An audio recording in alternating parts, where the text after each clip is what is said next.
What's good, ladies and gentlemen? It's your host, Marcus Moore, Still Broke Podcast in the house. Don't forget to like and subscribe if you like what you hear, like what you see. I just want to get started with this. Let's get it kicked off. The Bears fire Matt Eberflus. They did it this morning. He's done.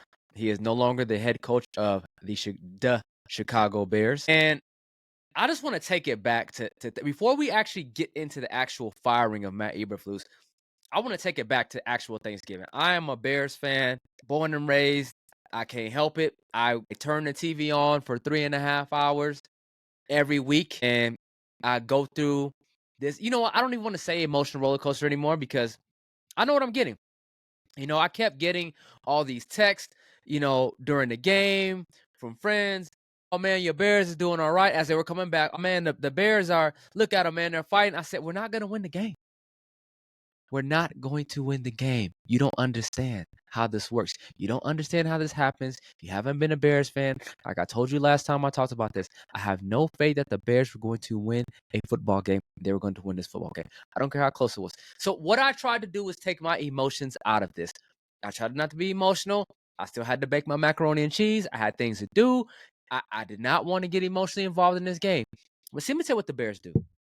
Because even though I knew they weren't going to win this game, this is what they do. They pull you back in. Instead of just getting blown out and getting whooped, they make a play, they make it close, and then now the game getting close, and then now it's a 3-point game, and now you're driving. So then now you emotionally get roped back in. You emotionally get roped back into the game.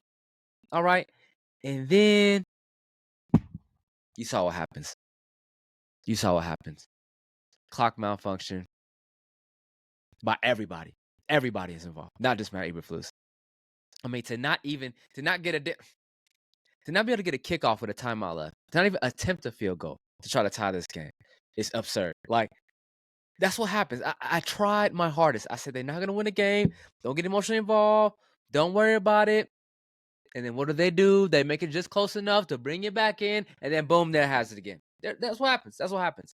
That's what happened in the Chicago Bears game. Okay, so if you didn't see it, or we've all kind of been watching, it's been everywhere about how they just botched the clock. And again, it's another issue with Matt Eberflus that he has. Now, I am not going to get on here as a Matt Eberflus apologist. I by no means or by any means think that Matt Eberflus should still be the head coach of Chicago Bears. By no means do I believe that. Do I think that? Have I ever thought that? I've always said to myself, listen, there's a lot of things you can blame him for, but when we don't have to blame him, don't start making up stuff. He's done enough on his own. He's done enough to get himself fired on his own. We do not need to make up anything else, okay? But as you're watching this game, let's just go back to let's go back to all of it, okay, in this last stretch of plays. Let's start off with the first timeout that the Bears called when they had 2 timeouts. The Bears had 2 timeouts. Then they called another timeout because they couldn't get the play in. And again, this is going to be the third almost delay a game throughout the day. This is going to be the third one. The first 2 should have been called. They were not. This is about to be the third time this happened, okay? They called the timeout, and they burned the first timeout. So there's 1, okay? Now, is that on Matt Eberflus or is that on Thomas Brown that everybody loves? Again, I'm not dissing Thomas Brown. I'm just asking a question, okay? Who's calling the plays? Who's getting it in? And why they come in late again for damn near the third time this game? Okay, so now we have that. Now we come back out of it, and we go empty. And you go empty. Why are you going empty? For those of you who don't know what empty means, it means that there's no back in the backfield. Quarterback is by himself. Why are you going empty with a backup a backup tackle in the game? You can't block him anyway. Your offensive line is horrible anyway. So why are you going empty with a backup tackle in the game? Well, guess what happens? You get sacked. Okay, so now with 30 seconds left in the game, as Caleb is getting up, all right, you have a timeout. So me, myself, I am screaming at the TV, call timeout, call timeout, call timeout. Why? Because you just got sacked, and now this gives you a time to run the play and then get a spike in if you need to. Okay, so you still had another chance to stop the clock if you call the timeout here. But now you have to regroup and give yourself as much time as possible. So no, what happens? The clock is running. The clock is running. The clock is running. Let me tell you something. You can see the coaches yelling out on the sideline like, hey, run the play, run the play. Now, the offense didn't get lined up. If you watch it, the wide receiver, there was no sense of urgency by anybody, not by the quarterback, not by the players. The offense didn't get lined up until 10 seconds left. Not till 10. That's when they were actually lined up. All of them are looking at the ref, trying to get lined up, trying to get the ball. They didn't get lined up to 10 seconds left on the clock. Okay, and even then, what Matt Eberflus wanted to do, if you hurry up and snap the ball and throw a quick out, throw something. I don't care. Throw something quick. You can still get the timeout and get the field goal team on. You can still do that. I don't think I would have done that. It's not smart. I would have called a timeout originally. Now we hear that Caleb Williams, they called a play, and then he changes the play. So he changes the play. What? What are we doing? Then I also hear that Keenan Allen says, I didn't know we had a timeout. What? You didn't know we had a timeout? So not only did the head coach not call a timeout, the quarterback calls another play, takes more time, and the receiver who's been in the league longer than anybody on the field doesn't know you have a timeout. And then you're lollygagging up to get to the play, and you don't get lined up to 10 seconds left. Organizationally, not just Matt Eberflus, organizationally, this was absurd. It was crazy. How does nobody know what the hell is going on? How does nobody know?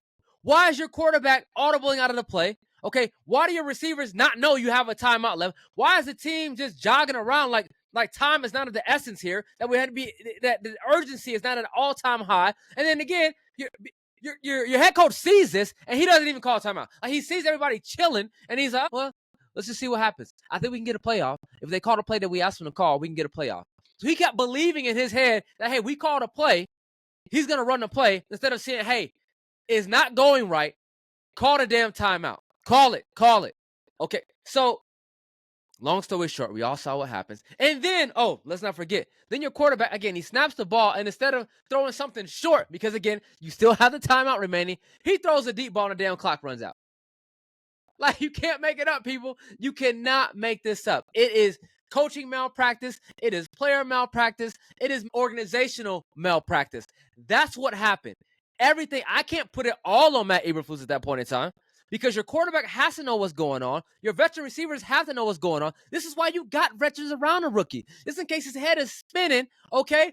You're supposed to know what's going on. So not only do you guys not know what's going on, then his coach can't save him because he's trying to, like, hey, call the damn play. You're not calling a play. So now he's just waiting on it like a dum-dum instead of saying, I'm going to just call a timeout because nobody knows what the hell's going on. All right? But the optics of this looks so bad that Eberflus is on a point of no return. What a no return. The optics were so bad that you couldn't do anything about it. Like, you had to fire him at the end of the day because this was terrible. Now, moving forward, after you fire him, I always said this. The one reason why you don't fire him or why you shouldn't have fired, I shouldn't even say shouldn't because I don't believe he should be the head coach of Chicago Bears. But the issue is this, that the defense that he calls, because he is a good defensive coordinator. Detroit averages over 30 points a game. They held Detroit to 23 points. The defense, again, creates another turnover. So defensively, the team is pretty sound. It's the rest of it that's a problem. And because he runs the defense, you have to be careful. You have to be careful. On if you get rid of this guy, do you suck on offense and defense, a la New York Jets? Now, I think the biggest difference between Chicago and New York Jets is that the New York Jets actually liked Robert Saleh. He was the guy who ran the organization. He was the guy that they all fought for. So when you fired their leader, you basically took the strength out of the organization. You took you took it out. I don't know that Matt Eberflus is this right now. I don't think that he is based on what some of the players said. What Keenan Allen is saying, listen, he's a guy who's been there for 12 games. Like, we can't go. But guys that have been there for a long time with him, what they say or what they haven't said, I don't know that he's the leader of that organization. Well, I know that he's not. But if he doesn't get those guys that really play hard the way they do. Now, again, the defense has been successful. So that's the only thing you have to worry about. But should he be fired or should he have a head coaching job at Chicago Bears? No, not at all. Not even a little bit. But I'm not going to put all of this on Matt Eberflus because this is an organizational failure from the get-go. An organizational malpractice with everybody involved, with the head coach, with the quarterback, with the veteran receivers, with the offensive coordinator. Everybody has something to do with this one. Every last one of them. Again, we didn't have to use this. This is kind of, as they say, the straw that broke the camel's back. That's all this was. But your 14-32 record, that would have done it for me. Okay? That would have done it for me. You know what I'm saying? When you gave up 25 points or more in 14 straight games, that would have done it for me. I mean, there's a lot of things that would have done it for me. Okay. And I was not in favor of bringing him back this year. But for some reason, they thought because defensively they had turned a corner and they still were good this year. They were still good defensively. But there were just small mistakes on offense they continue to make and small coaching mistakes. And it's not all on the head coach. He's going to take the blame, which he has. And he has been relieved of his duties because of that. But this last game was on everybody.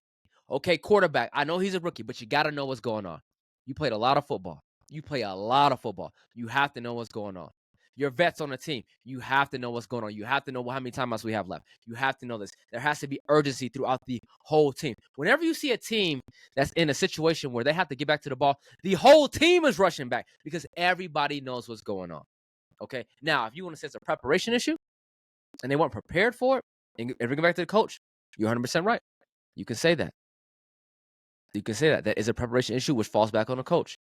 But this whole thing and how this went down was about everybody involved. It was about Matt Eberflus. It was about Caleb. It was about Thomas Brown. It was about DJ Moore. It was about Keenan Allen. It was about every leader on that team that had to say so about Cole Kmet.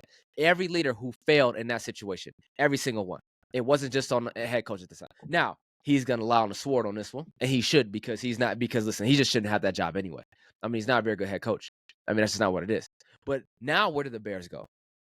So you passed up on Jim Harbaugh last year. Okay. You passed up on Jim Harbaugh last year. And you kind of passed up on Ben Johnson. But guess what, ladies and gentlemen? I think good times are coming. I think they are. I think they are. I can smell it. I can smell it like our Thanksgiving dinner was cooking the other day. I can smell it coming around. You know who's coming around there? You know who could possibly be?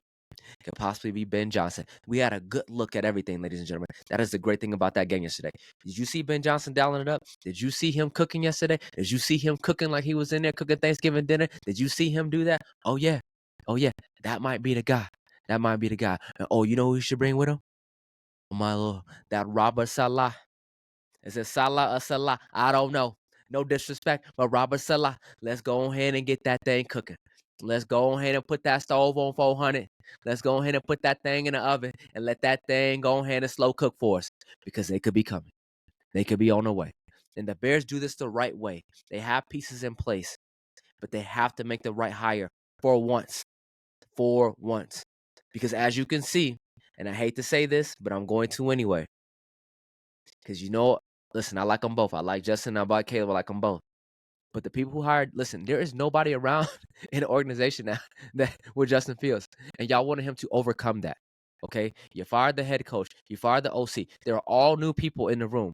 Justin Fields went through 2 head coaches, multiple OCs. None of those guys are in the room right now. Okay? You do not want the same thing to happen to your new rookie quarterback. The Bears have found their quarterback.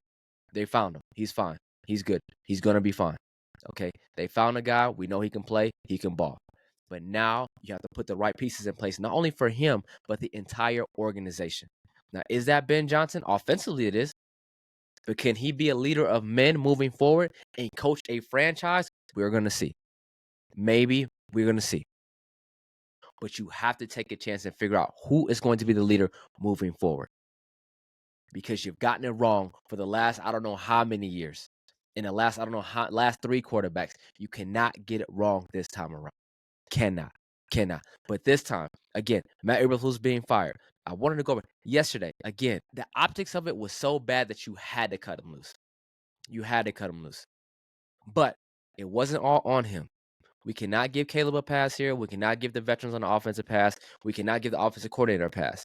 Again, the sequence of events that happened were all malfunction on the coaching staff and the players. And it led to the final straw of this coach getting fired, which, again, I don't disagree with because he should be gone. But that was on everybody yesterday. That just won the Chicago Bears.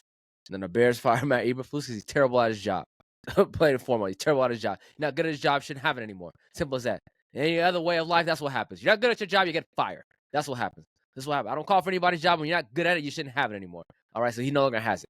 And the Bears will move forward. Now, I don't know what's going to happen, here on out the season. As I mentioned before, it's all about developing this quarterback and moving forward for next year. Abort playoff mission, that's gone. See you later. Out of here. OC been fired. Head coach been fired. DC's fired now because he was a DC too. Whole damn thing's fired. Everything's up in flames right now. So now it's developing a team for next year and getting ready for next year.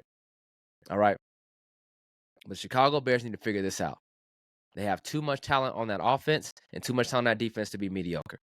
All right. But at this point, the most important thing is developing that young quarterback and getting him ready to lead your franchise for the next decade.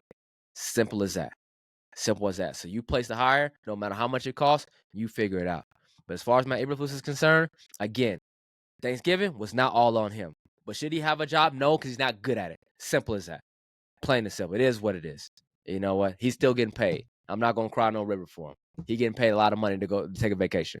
And he'll get another job. All right? Because he is a good DC. He is good at that. No doubt about that.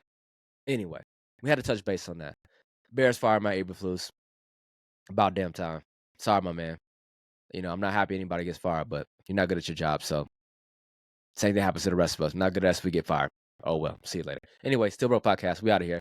Peace out. Marcus Moore. Holla at you next time. Peace.